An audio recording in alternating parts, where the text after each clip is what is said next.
Laginy ali zao henano laginy. Raha li tegna lafa tsisy jala zao. Dangereux.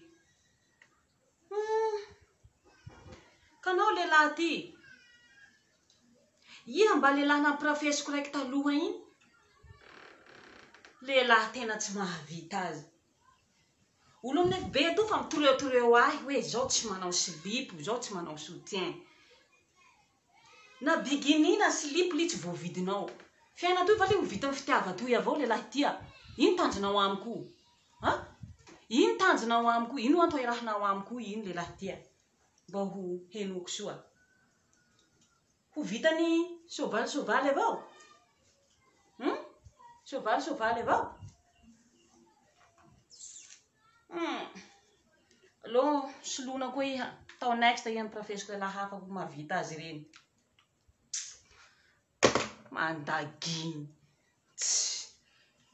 Zaho eto io lehilahy giny. Hentonao poketsiko. Na jalazato tsy misy ao. Lehilahy tsy mahavita azy.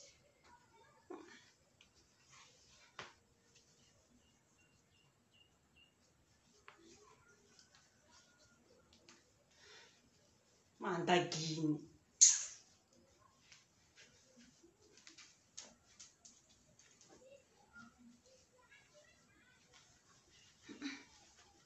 Mandaginy avao.